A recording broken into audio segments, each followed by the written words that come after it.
লাংথাং থেকে নিচে নামার সময় ভেবেছিলাম ব্যাম্বু পৌঁছে স্টে করব, কিন্তু লামা হোটেলে পৌঁছাতে পৌঁছাতেই অন্ধকার নেমে এলো চারপাশে। আর পাহাড়ে তো ঝুপ করে সন্ধ্যা নামে। মোবাইলেও বেশি চার্জ ছিল না, সাথে টর্চও ছিল না যে টর্চ জ্বালিয়ে জঙ্গলের ভিতর দিয়ে ট্রেক করে ব্যাম্বু পৌঁছাবো। মাঝে একটা হ্যাঙ্গিং ব্রিজও ক্রস করতে হবে, আর বিপদসংকুল একটা ল্যান্ডস্লাইড এরিয়াও পড়বে। এসব ভেবে লামা হোটেলেই স্টে করব ঠিক করলাম। ঝুঁকির রাস্তায় অন্ধকারে গিয়ে কী লাভ। যে টি হাউসে স্টে করেছিলাম, ডিনার করার সময় সেই টি হাউসে অনেকেই স্টে করেছিল। সেখানে সাউথ কোরিয়ার একটা গ্রুপ ছিল, তাদের একজন লোকাল গাইডও ছিল। সেই গাইডকেই আমি কথায় কথায় জিজ্ঞাসা করলাম, আমার হাতে আর 3 দিন আছে মাত্র, আর এই 3 দিনেই আমাকে গোসাইকুণ্ডা লেক ভিজিট করে আবার দুঞ্চে ফিরে আসতে হবে। প্রথমে উনি বললেন 3 দিনে সম্ভব নয়, যেমন বাকিরাও আমাকে এই একই কথা বলেছিলেন। কিন্তু আমি তো নাছোড়বান্দা, তা দেখে উনি আমাকে শর্টকাট একটা রুট বললেন, যে পথে গেলে আমি 2 দিনে গোসাইকুণ্ডা পৌঁছাতে পারবো। উনি আমাকে সতর্ক করে বললেন এই রুটটা নাকি ভীষণ চড়াই ও খুব টাফ। শেষে আমাকে অল দ্য বেস্ট জানালেন। পরের দিন সকাল 5টায় উঠে 6টার মধ্যে বেরিয়ে পড়লাম। আজ পৌঁছাতে হবে থাইলোসাপ্রু হয়ে মুখারকা। একটা গোটা দিন লেগে যাবে। 9টার মধ্যে ব্যাম্বু পৌঁছে চা খেলাম। তারপর 30 মিনিটের মধ্যে নেক্সট পয়েন্টে পৌঁছে গেলাম। এগুলো সব হাতে বানানো, অপূর্ব সব। আর এই যে জিনিসটা দেখছো, এটা দিয়ে উলের ব্যাগ, শীতের টুপি, মাফলার, বিভিন্ন জিনিস বানাচ্ছে।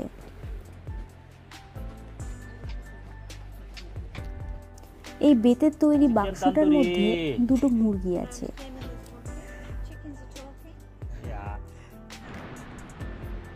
এটা রোডোডেনড্রন গাছ, কত ফুল হয়ে আছে দেখো, কত ফুল পড়ে আছে দেখো এই গাছটাতে। রোডোডেনড্রন হলো নেপালের ন্যাশনাল ফ্লাওয়ার। আমাদের যেমন লোটাস, ওদের সেরকম রোডোডেনড্রন। ওই দেখো পাহাড়ের ওই ওপরে যে গ্রামটা দেখা যাচ্ছে, ওখানে যেতে হবে। বললো তো 1 ঘন্টা লাগবে। Let's see. দেখো রাস্তাটা, দেখো রাস্তাটা যেমন সুন্দর তেমনই সুন্দর রাস্তার চারপাশের দৃশ্য। একটু নিচটা দেখাচ্ছি তোমাদের। দেখো নিচটা কত গভীর খাদ। ওই দেখো দূরে একটা হ্যাঙ্গিং ব্রিজ দেখা যাচ্ছে, কারণ এখান দিয়ে গিয়ে আমাদের ওই পাহাড়ে যেতে হবে না, ওই পাহাড়ে ওই গ্রামে যাব। তো সেই জন্য ওই হ্যাঙ্গিং ব্রিজটা ক্রস করবো আমরা। মানে আমি একটা পাহাড় থেকে অন্য পাহাড়ে যেতে যাবো। হ্যাঙ্গিং ব্রিজটা দেখো, হ্যাঙ্গিং ব্রিজের নিচ দিয়ে এই ঝর্ণাটা বয়ে যাচ্ছে, নদীতে গিয়ে মিশেছে।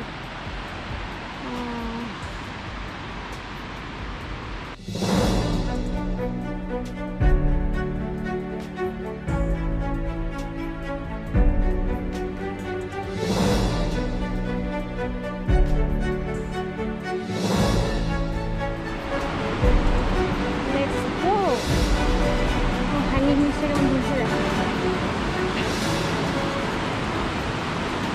দেখো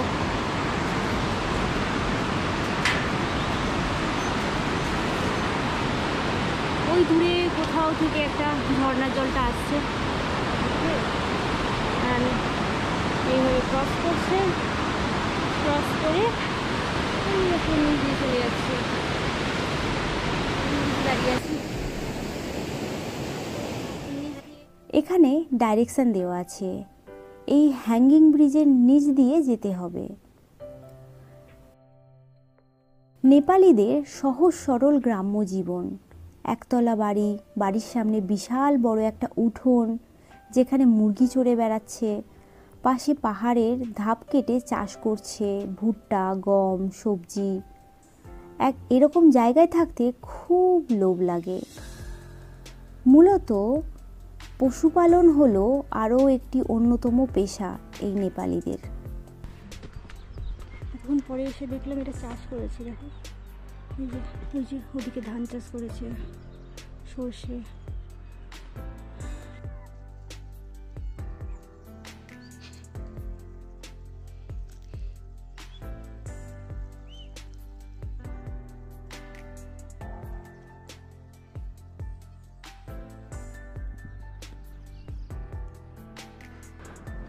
এটা হলো একটা স্তূপা।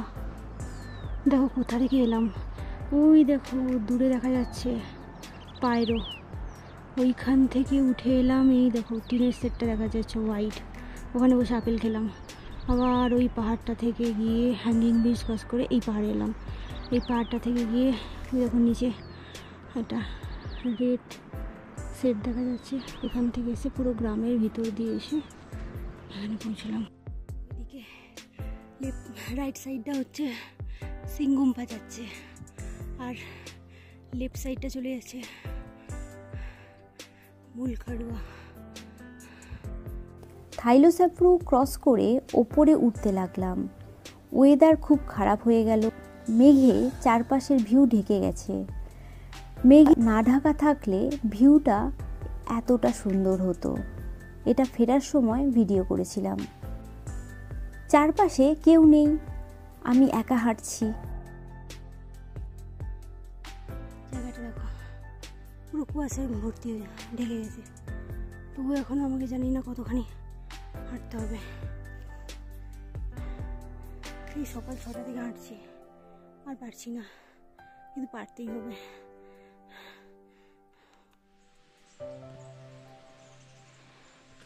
চারিদিকে রোডোডেন্ড্রন গাছে ভর্তি।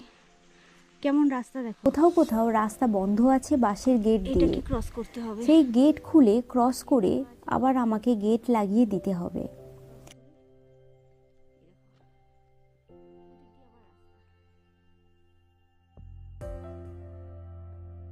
একটা টি হাউস, আর এই টি হাউসের ভিতর দিয়েই রাস্তা। মোবাইলের চার্জও শেষ হয়ে আসছে, আর আমার এনার্জিও ফুরিয়ে যাচ্ছে তার সাথে। আর হাঁটতে পারছি না, এর মধ্যেই রাস্তা হারিয়েছি। কেউ নেই যাকে জিজ্ঞাসা করব কোনটা রাস্তা। রাস্তা বলতে এখানে কিছুই নেই, তবু হাঁটছি, ঠিক দিকে যাচ্ছি কিনা জানি না। মনে মনে ভাবছি পৌঁছাতে পারবো তো। এমন সময় দূর থেকে ঘোড়ার পায়ের আওয়াজ পাওয়া গেল অল্প অল্প। তারপর 5 মিনিট সব চুপচাপ। এবার আমার সত্যি ভয় করছে।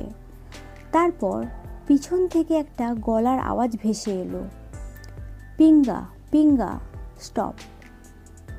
আমি পিছন ফিরে দেখি একটা ছেলে ঘোড়ার পিঠে মাল নিয়ে ওপরের দিকে আসছে।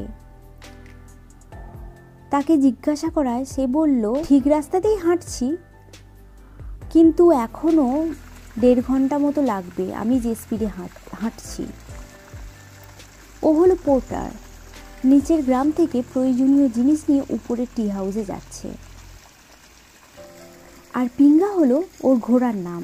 সাদা ঘোড়াটাকে দেখতে ভারী সুন্দর। ভারী ব্যাগ নিয়ে আমি হাঁটতে পারছিলাম না, তা দেখে ব্যাগটা বলল তা ওকে দিতে। 6:30টার সময় মুখারকাতে পৌঁছালাম। এখানে 2টো মাত্র টি হাউস আছে, ইলেকট্রিসিটিও আছে। মোবাইল ক্যামেরা চার্জ দিলাম, তারপর ডিনার করে ঘুমিয়ে পড়লাম। সকাল 5টার সময় উঠে সানরাইজ দেখলাম। তারপর রেডি হয়ে ব্রেকফাস্ট করে ট্রেকে বেরিয়ে পড়লাম। টানা 8 দিন ট্রেকিং করার জন্য আজ ভীষণ ক্লান্ত, তবু আজ ডেস্টিনেশনে পৌঁছাতেই হবে।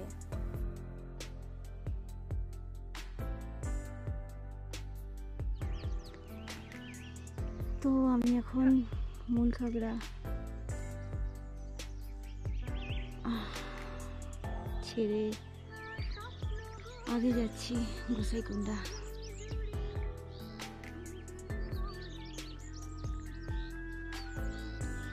রাস্তাটা দেখো,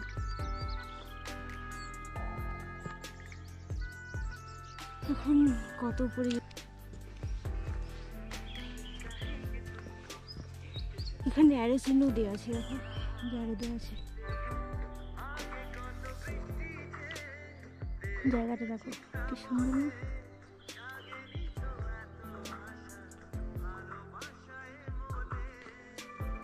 না? মাঝে মাঝে মনে হচ্ছে আমি রাস্তা হারিয়ে ফেলছি, জানি না কেন।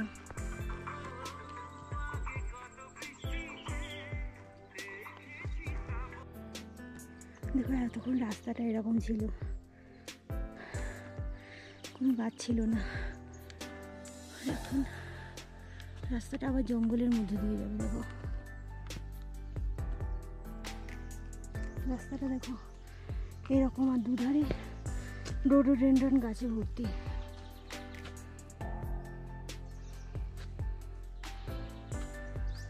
দেখো দুধারে রোডোডেনড্রন গাছ, মাঝখান দিয়ে রাস্তা। রাস্তাটা দেখো স্নোতে ঢাকা।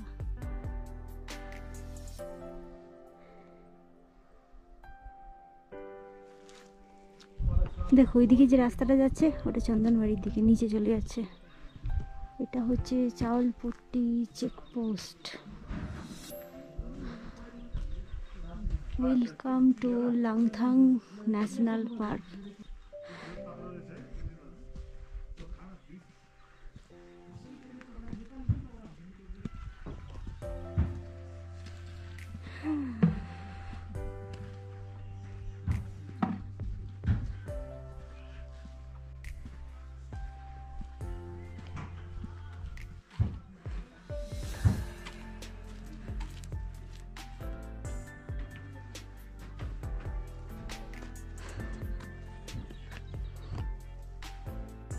দেখো 3500 মিটার উপরে,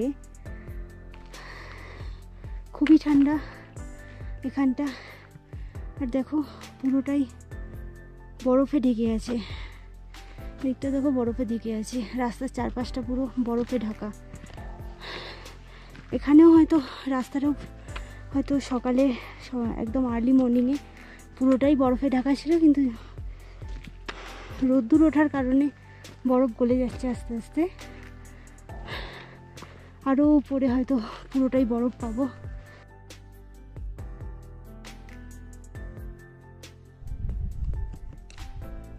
দেখো সেই ওইখান থেকে এলাম, দেখতে পাচ্ছ কি জানি না। আর যেতে হবে, ওয়েদারের অবস্থাটা দেখো একবার। ওই যে দূরে যেগুলো অনেক পরিমাণে বেড়ে যায়, দেখো সেই ওখানে যেতে হবে।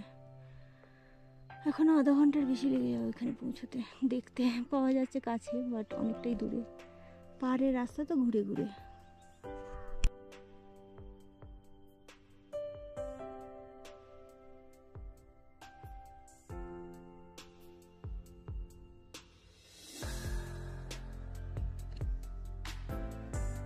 রাস্তাটা দেখো, তুঙ্গনাথের কথা মনে পড়ে যাচ্ছে। আমি এখন 4000 মিটারের উপরেই আছি। আর গোসাইকুণ্ডা লেক হচ্ছে 4380 মিটার। তো 380 মিটার যেতে 3.5 ঘন্টা সময় লাগবে। ভাবো কতটা স্টিপ তাহলে, প্রচুর হার্ড। আর এগুলাম আমি। রাস্তাটা দেখো পুরো বরফে ঢাকা, বরফ আর কুয়াশায় ঢাকা। কোথা দিয়ে এসেছি ভুলে গেছি, বোঝা যাচ্ছে না। এমনকি দেখো বরফে অর্ধেক রাস্তা ঢেকে আছে। আর অসম্ভব ফগ, কিছুই দেখা যাচ্ছে না এখনো। এই দেখো এটা হচ্ছে গোসাইকুণ্ডার ওয়েলকামিং গেট। এখানে একটা রেস্টিং শেডও আছে। এখান থেকে গোসাইকুণ্ডা মোটামুটি 3-3.5 ঘন্টা লাগবে যদি আস্তে আস্তে যাই। আস্তে যেতেই হবে, কারণ হচ্ছে যে খুব স্টিপ চড়াই। কালকে যখন আসছিলাম তখনও এত মেঘের কুয়াশায় ঢাকা ছিল যে কিছুই ফটো তোলা হয়নি। এখন ফেরার পথে এখনও সেই একই অবস্থা।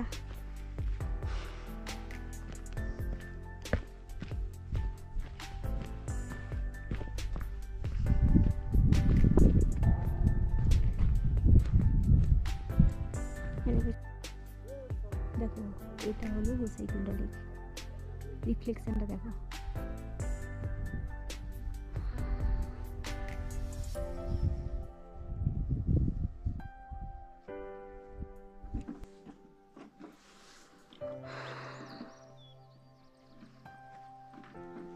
দেখো এটা গোসাইকুণ্ডা লেক। কালকে দীর্ঘ জার্নির পরে, দুদিনের দীর্ঘ জার্নির পরে এখানে পৌঁছেছি।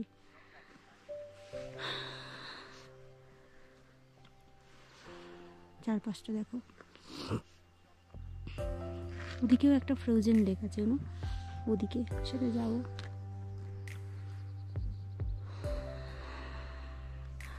লেকের জলটা দেখো পুরো ব্লু। লেকের জলে দেখো রিফ্লেকশন পড়েছে পাহাড়টার, দারুণ লাগছে কিন্তু। লেকটা অনেকটা ত্রিভুজ আকৃতি, আর এখান থেকে সানরাইজ হয়ে গেছে। দেখো এটা হলো লেক, আর লেকের পাশেই শিব মন্দির। এই যে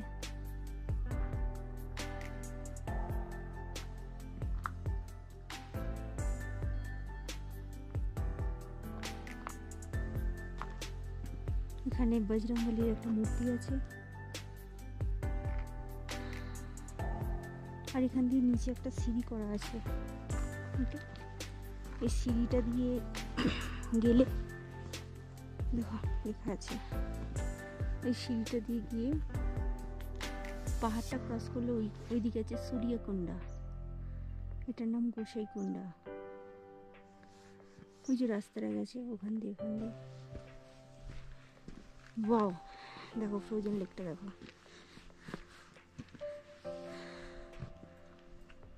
পুরো জমে গেছে। দেখতে পাচ্ছ ফ্রোজেন লেকটা? ওয়াও,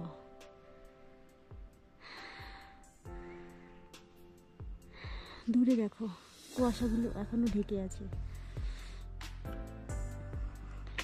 এত কষ্ট করে এত দূর আসার পর আর এই ভিউটা দেখার পর সব সার্থক, এত কষ্ট সার্থক। নিচে যাওয়া যায় মেবি, কিন্তু আমি যাবো না, ওইদিকে ভিউটা আরো সুন্দর হবে। আর যেহেতু সানরাইজ হয়ে গেছে, কালকে যখন আসছিলাম তখন তো এত বেশি ফগ ছিল, এত কুয়াশা ছিল যে কিছুই দেখা যাচ্ছিল না, দূরে কি আছে কি নেই। ফ্রোজেন লেকটা এক্ষুনি ওয়েদার খুব ভালো ছিল, হঠাৎ করে কুয়াশা চলে এসেছে, এই যে দেখো রাস্তাটা কত চড়াই, আর এখানেও একটা লেক আছে। এই দেখো দূরে নিচে কুয়াশা ঢেকে গেল, রাস্তা এটা।